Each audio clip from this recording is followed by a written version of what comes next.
Olá pessoal, tudo bem?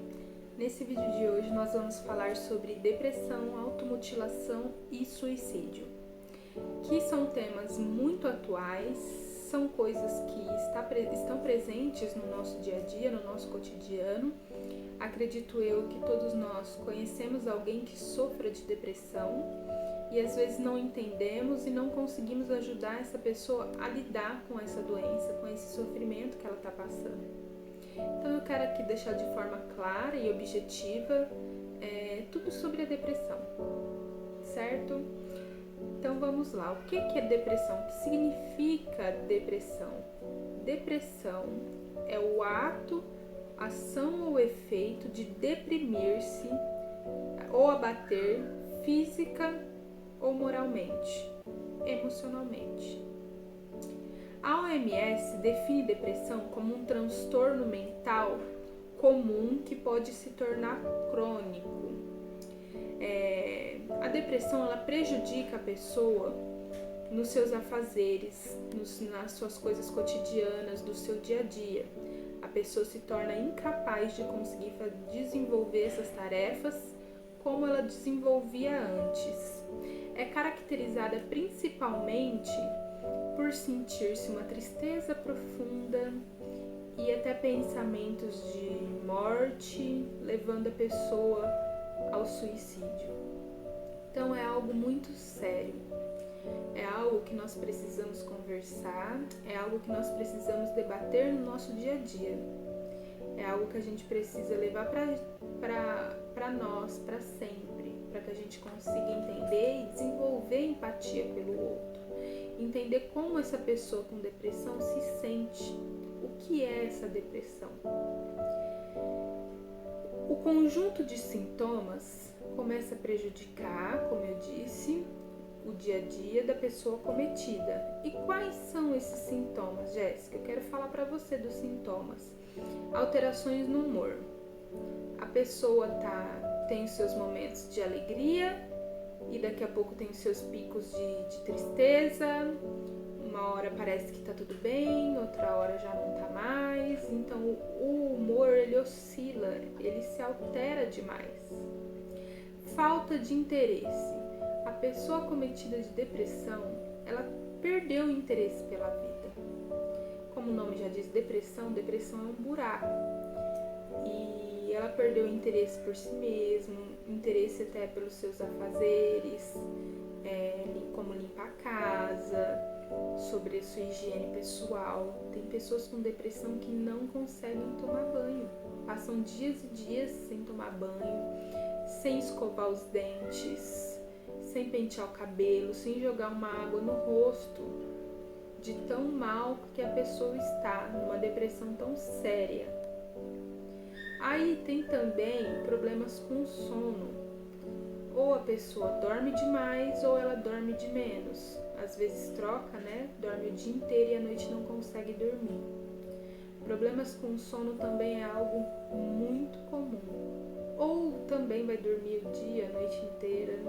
É sempre algo incomum, entende? Que foge do normal, daquilo que a gente considera normal, que seria dar um tempo, dar um certo horário, você vai e dorme 8 horas por dia e tá tudo bem. Então a pessoa com depressão, ela não é desse jeito, o sono dela é desregulado. E aí você começa a notar que alguma coisa tá acontecendo. Perda ou ganho de peso. Pode acontecer da pessoa se sentir tão triste, tão deprimida, que ela não consegue comer, não conseguir se alimentar. Ou pode ser também que por se sentir assim como eu disse, ela vá lá e desconte na comida e use a comida para preencher um vazio que ela está sentindo. Então essas são as situações do que pode ocorrer. Falta de concentração, muito comum. Sabe quando você fala com a pessoa e parece que ela está alienada? A pessoa com depressão, ela fica apática, ela fica mesmo alienada, não consegue se concentrar no que você está dizendo e às vezes entender, compreender com clareza aquilo que você está falando. Muitas das vezes também acontece disso ser causado pelo medicamento que a pessoa está tomando, que deixa ela sem conseguir se concentrar. Cansaço excessivo. Isso junta com a falta de interesse, porque a pessoa está sempre cansada, não tem ânimo para nada. Às vezes, quem não entende, né, pode falar que isso é preguiça, falta de vontade, mas não entende que é tudo um sintoma. Pensamento suicida. Ela sente essa tristeza tão profunda, tão grande dentro dela, que ela começa a ter pensamentos sobre suicídio, em se matar, porque às vezes ela entende que vai ser a única forma que ela vai conseguir de aliviar essa dor que ela está sentindo, vai ser tirando a sua própria vida, porque talvez ela tenta outras formas e não consegue, e aí gera uma frustração, e essa frustração acaba se tornando o quê? Levando a quê? Ao suicídio. Mas a gente vai falar mais sobre isso, tá? E você pode pensar assim, existe só um tipo de depressão? Só uma forma? Não, gente, não existe só uma forma de depressão. Existem várias formas de depressão que você precisa ter esse conhecimento. Isso vai ajudar muito no seu tratamento. Uma delas é o episódio depressivo. O que é o episódio depressivo? Ele leva a pessoa até alterações no seu comportamento, apresentando sintomas de síndrome depressiva, e dura somente por alguns meses, normalmente 6 meses, por isso denomina-se episódio depressivo. Então, um tempo a pessoa tem lá só a parte eufórica, outro tempo depressivo, 6 meses ela fica de um jeito, 6 meses ela fica de outro. Isso também acontece no transtorno bipolar.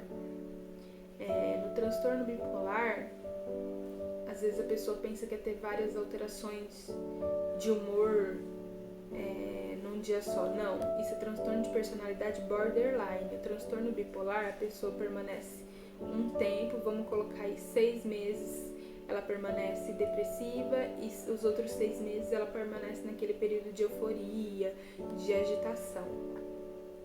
Então são semelhantes, viu? E tem até... Calma, deixa eu chegar no próximo. Senão eu vou colocando tudo na frente, vou ultrapassando aqui, e aí vocês não vão conseguir entender, né? Mas vamos lá. Agora a gente vai falar sobre o transtorno depressivo maior. O que é esse transtorno depressivo maior? É uma depressão mais grave e também mais comum, onde a pessoa começa a apresentar o quadro muitas vezes e tem duração por mais de 6 meses. Esse tipo de depressão responde melhor aos medicamentos, viu? E pode haver relação genética, onde há uma mudança química no funcionamento do cérebro, que pode ser desencadeada por uma causa física ou emocional. Depois a gente vai falar também da origem e como que a gente pode trabalhar isso. O que eu falei para vocês da depressão bipolar, né? Como eu disse, é muito tradicional também e tem os sintomas de tristeza, vazio, desespero, baixa autoestima, e existem 2 tipos. Um é causado por episódios mais intensos de mania, de euforia, onde a pessoa é mais excêntrica e tem aquelas manias características. O tipo 2 é uma fase depressiva com mania de forma mais leve, e a mista acontece, então são 3 tipos, né? A mista acontece quando os episódios têm características de depressão e mania ao mesmo tempo. Assim, os ciclos ficam mais rápidos e as variações de humor acontecem em um período de tempo de menor duração. A distimia. A distimia, talvez você aí conheça uma pessoa com distimia. Sabe aquela pessoa pessimista, mal-humorada, de mal com a vida? Tudo que você fala pra ela já tem algo negativo pra dar em cima. Se você fala que vai comprar uma casa, ela fala que não vai dar certo. Se você fala que vai fazer alguma coisa pra ela, nunca nada dá certo. É uma forma leve de depressão, na qual a pessoa consegue levar sua vida normalmente, tem uma péssima qualidade de vida, pois vive de maneira negativa. Os sintomas principais desse quadro são o mau humor, a irritabilidade, o pessimismo e o isolamento social. Então, a pessoa que sofre da distimia, ela se isola, até porque ela não consegue conviver com as outras pessoas, né? Sendo negativa assim o tempo todo, acreditando que tudo vai dar errado. Então, ela acaba se afastando e se isolando. Por incrível que pareça, isso também é uma forma de depressão. Eu acredito que aí você já conseguiu identificar alguém assim. Conseguiu ou não? Pode deixar nos comentários, viu? Agora vamos falar um pouquinho sobre a depressão atípica. Atípica, como o nome já diz, é atípica. Normalmente os quadros de depressão costumam ser melancólicos, em que o paciente apresenta principalmente tristeza e pensamentos de morte, de desesperança e inutilidade. No entanto, a depressão pode ser atípica quando há o predomínio de falta de energia, cansaço, aumento excessivo do sono e humor apático. Você está vendo quais são as características da depressão atípica? E como as características vão mudando, às vezes são mais profundas, outras vezes não são tão profundas, quando a gente fala de depressão e os seus vários tipos. Depressão sazonal. Gente, eu acho muito interessante falar sobre depressão sazonal, porque talvez ninguém tenha pensado sobre isso.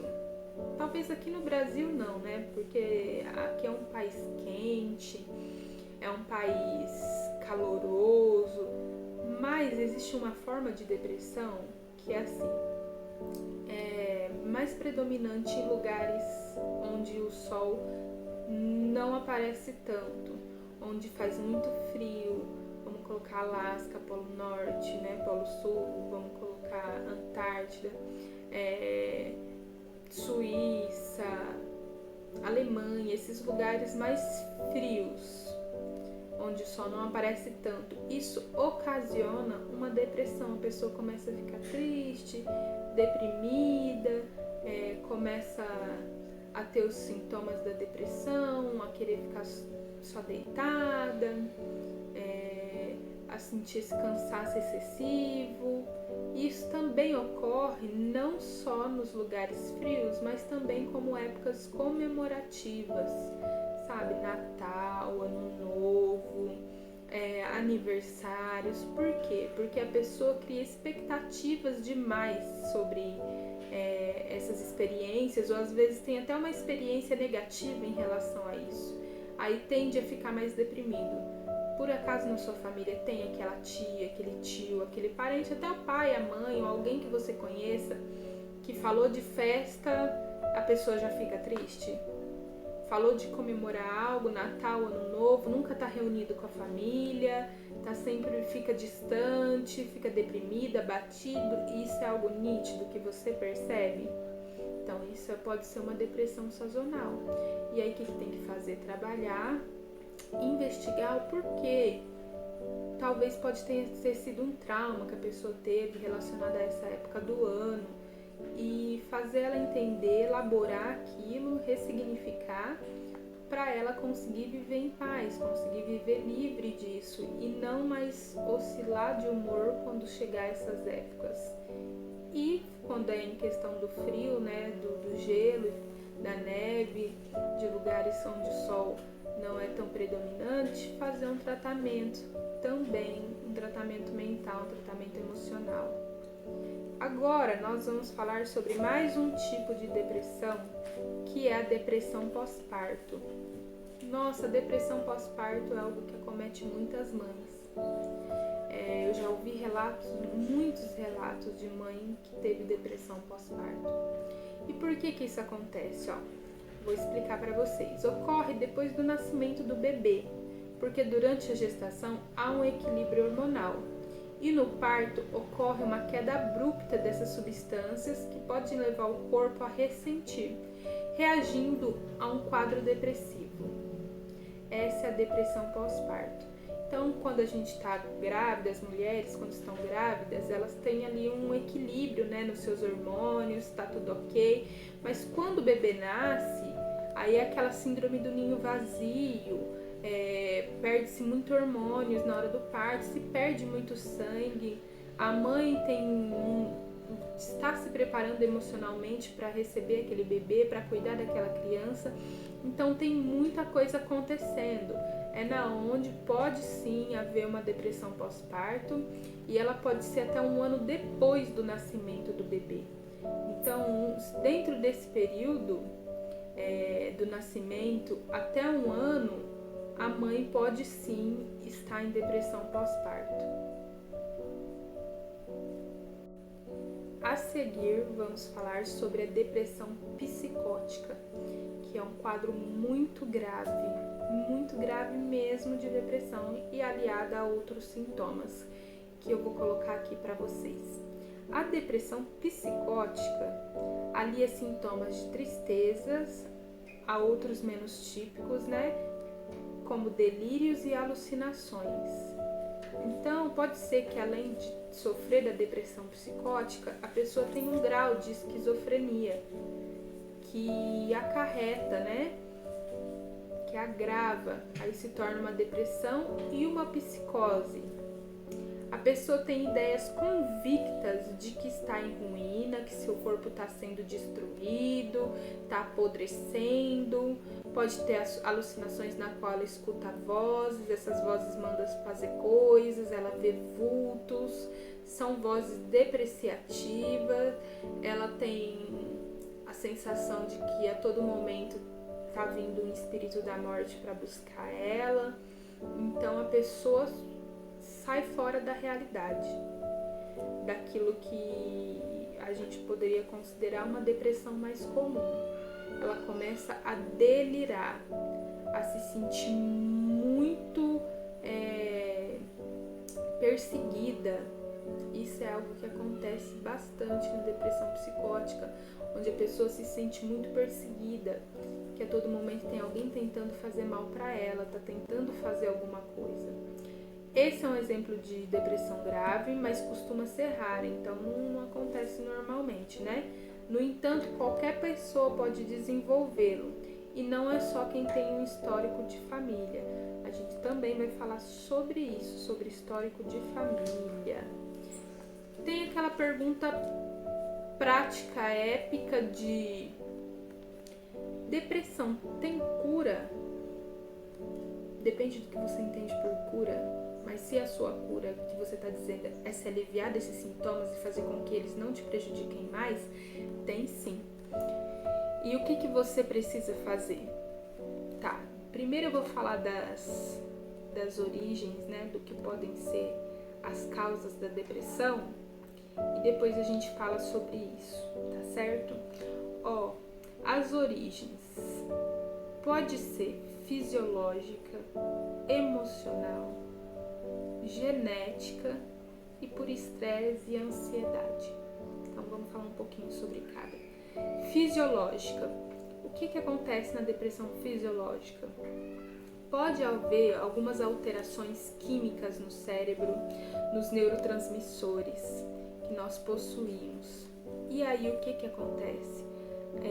Havendo essa oscilação, essas alterações, como está tudo bagunçado, o corpo reage demonstrando sintomas. Sintomas esses que são os sintomas da depressão. E quais são esses neurotransmissores? Noradrenalina, serotonina, dopamina, que são responsáveis pela concentração, estado de alerta, energia, prazer, ansiedade, irritabilidade, impulsividade, cognição, humor, obsessão, compulsão, memória, sexo, agressão, apetite, prazer, recompensa e motivação. Então, quando acontece o caso de ser uma depressão fisiológica, onde há essas alterações que eu estou falando para vocês, o tratamento medicamentoso é indispensável. Por quê? Porque ele precisa regular esses neurotransmissores que são responsáveis pela nossa sensação de prazer e bem-estar. Aí entra os medicamentos químicos e eles vão trabalhar nisso, vão trabalhar no nosso sistema nervoso central, regulando. Noradrenalina, eu falei, né? serotonina, menor proporção dopamina.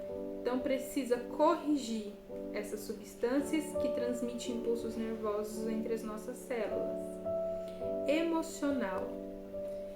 Quando eu falo em depressão relacionada ao emocional, eu estou falando naquele tipo de depressão que pode ter sido gerada por um trauma, alguma situação difícil que a pessoa não conseguiu elaborar. Pode ter sido um abuso psicológico, um abuso sexual, pode ter sido um acidente, pode ter sido uma perca. É muito comum ter uma depressão por causa de uma perca, né? Uma perca e um luto, onde a pessoa não consegue entender, não consegue elaborar esse luto e não consegue viver uma vida saudável. Mas isso é tema para outro vídeo que a gente também vai fazer falando sobre isso, tá? Mas a depressão emocional então pode ter essas causas, essas origens que você precisa entender e precisa investigar o porquê que isso está acontecendo. Agora vamos para a próxima. Tadam! Estresse e ansiedade são fatores do nosso dia a dia que aumentam as chances de desenvolver depressão. Quem passa por estresse e ansiedade? Todos nós temos estresse e ansiedade.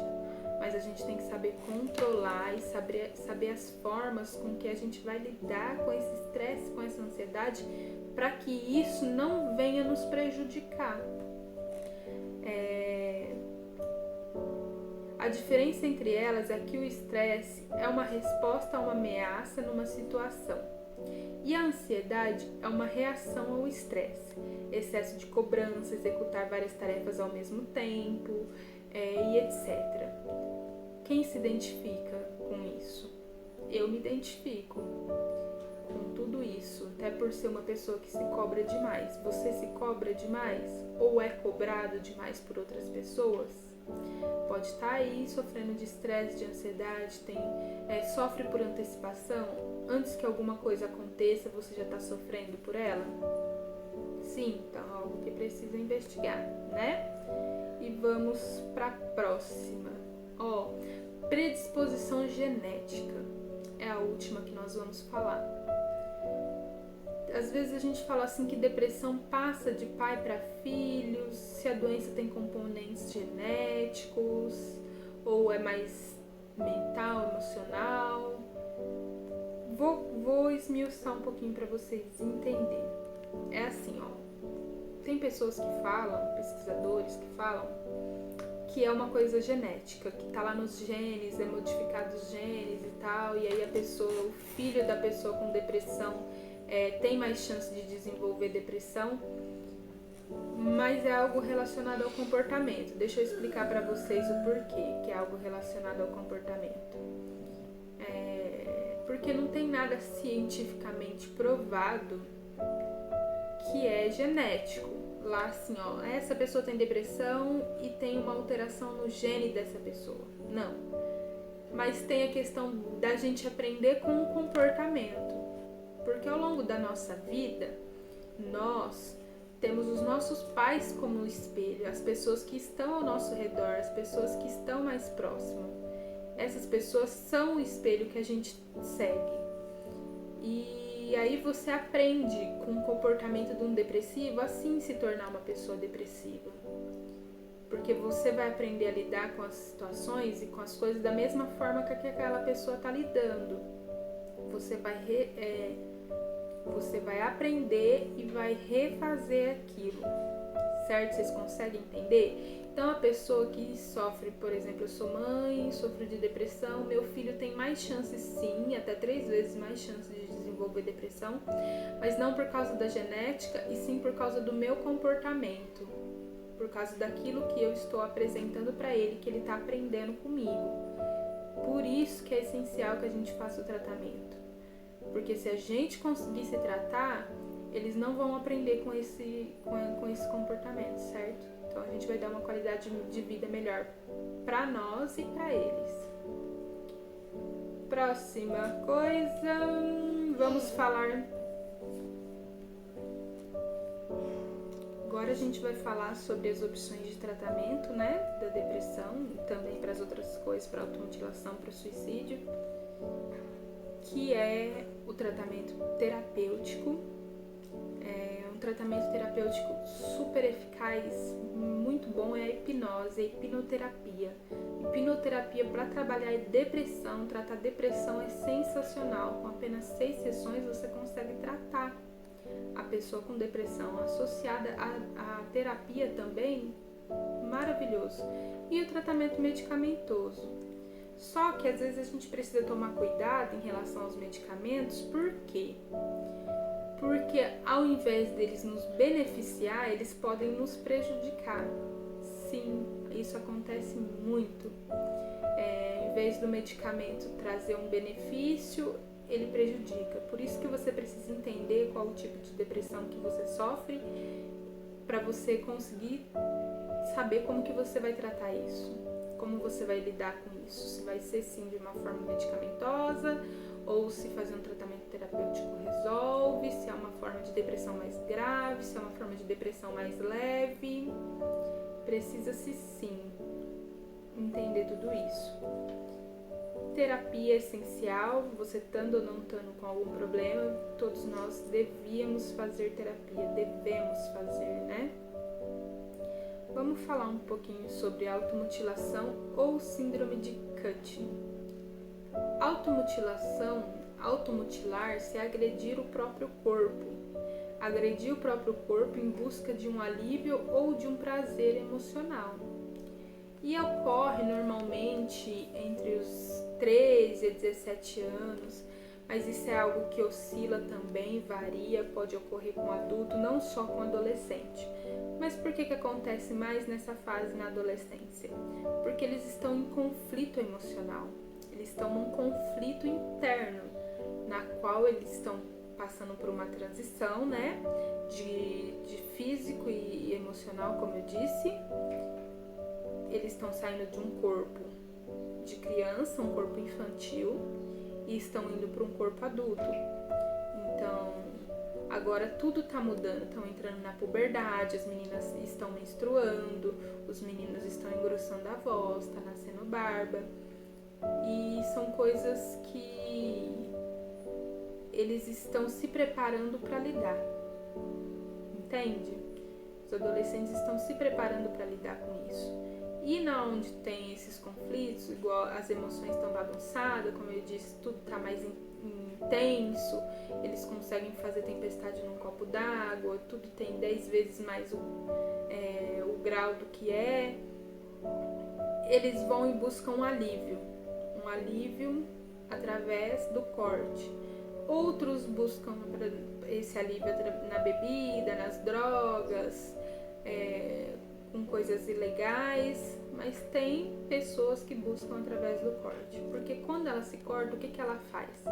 Ela externaliza aquilo que ela está sentindo internamente, então ela tira de dentro e põe para fora, põe no seu corpo físico, né? Põe se machucando, e aí promove sim um alívio, mas é um alívio momentâneo, é um alívio que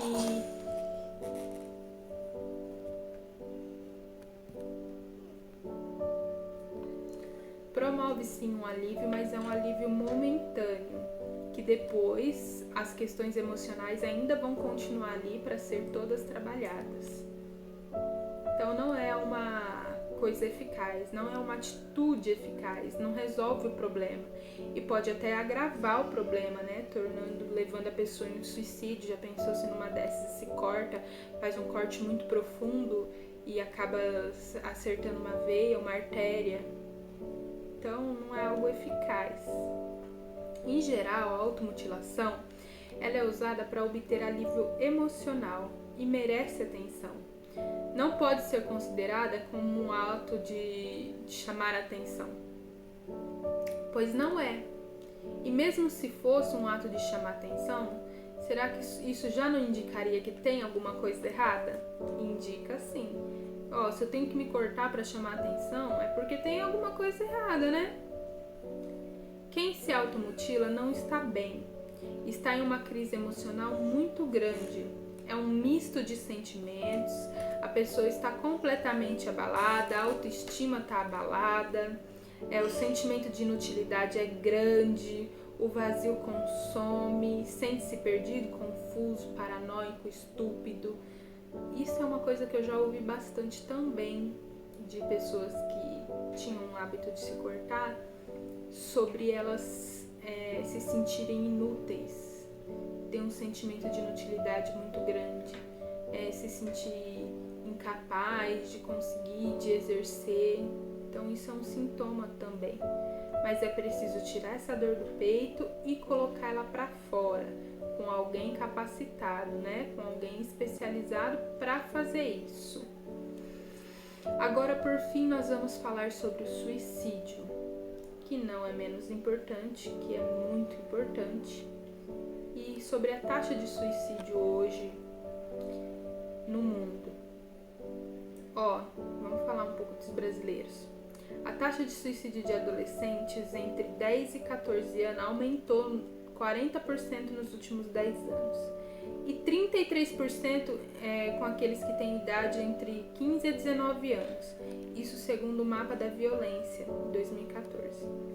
Todos os dias, 28 brasileiros ou tentam suicídio ou morrem, ou conseguem atingir o objetivo, que é de se matar. Então isso é muito grave, porque se a gente for pensar todos os dias 28 pessoas tirando a sua vida, 28 pessoas que tinham futuro pela frente, 28 pessoas que podiam alcançar um objetivo, 28 pessoas que estão deixando pais e familiares, são muitas pessoas. E muitas pessoas também tentando suicídio. Os médicos alertam que é um problema de saúde mental e não recebe tanta atenção. Por que não recebe tanta atenção? Porque ainda existe um tabu quando a gente fala de suicídio. As pessoas ainda têm vergonha de falar sobre suicídio. Mas imagina só você aí ter empatia, conseguir se colocar no lugar do outro e entender que essa pessoa está com uma dor tão grande que ela pensa em tirar a sua própria vida como forma de aliviar essa dor. Não é preocupante? Não é alarmante para você aí que está me assistindo? É muito alarmante. Por isso a gente precisa observar todos esses detalhes. Se é você que está com depressão ou se é um familiar seu, para poder ajudar essa pessoa. Ajudando com tratamento, ajudando com palavras amigas, ajudando, dando força, com consolo. É assim que nós podemos ajudar uma pessoa com depressão. E sim, sempre, em todo momento, procurar uma ajuda especializada, uma ajuda médica, uma ajuda terapêutica. Essa é a minha dica de hoje. Procure ajuda.